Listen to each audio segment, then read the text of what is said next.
Hi everybody, I'm Tony and let's talk about the Sony a5000 camera, which is a mirrorless digital camera at around $400.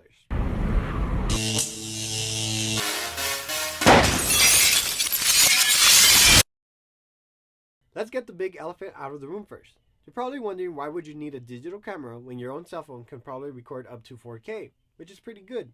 And this digital camera can only record up to 1920 by 1080 at 23 frames per second. Well, 24 actually. The benefit is that you would have your own dedicated camera on one side, being the Sony a5000, and then on the other side you can have a different angle, which would be your cell phone. As well, you can use your smartphone as a dedicated audio recorder, which would be really beneficial with this camera since it does not have a mic input. Talking about the camera with the memory card, you're looking at around 10 ounces, which isn't that heavy, as well as the camera comes with a 16 to 50 millimeter lens, which is also interchangeable with the knee mount, I believe it is. Yeah. This camera is really great at taking pictures, much better than your smartphone because it's 20.1 megapixels in comparison to most cell phones which are around 12 megapixels, making your pictures much more crispy and detailed. The benefit of taking pictures with this camera is that you can shoot RAW, meaning that you can do your color correction and other changes afterwards. Besides shooting RAW, you also have the option of shooting with different effects, from illustration,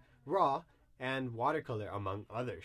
Now, talking about video, you have the option of recording at MP4. However, if you want that 1920 by 1080, you're going to have to choose AVC HD, which will record at 24 frames per second. However, you'll also have the option of recording at 60 interlaces. When shooting pictures or videos, you're going to have a great low light option, allowing you to take much better videos and pictures in low light situations. If we look at the bottom side of the camera, you have the place where you put in your battery. On the left side of the camera, after you open the compartment door, you have HDMI out, micro USB Type B, and the place where you put your memory card or SD card. On the right side of the camera, you have a nice textured grip, which allows you to have a better grasp of the camera, as well as have more stabilization while handling the camera.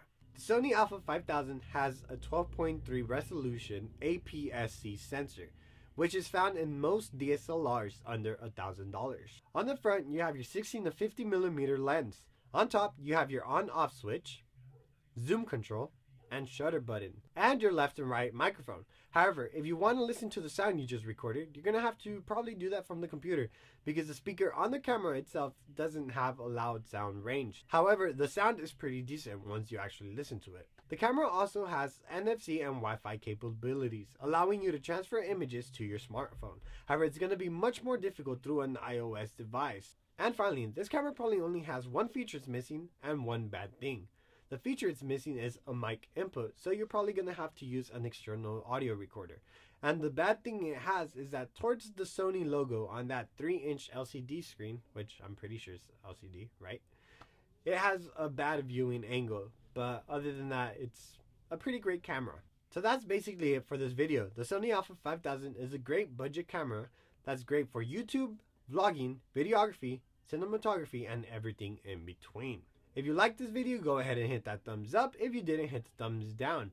Leave any comments down below that you think are appropriate, and subscribe for more content. See you guys next time.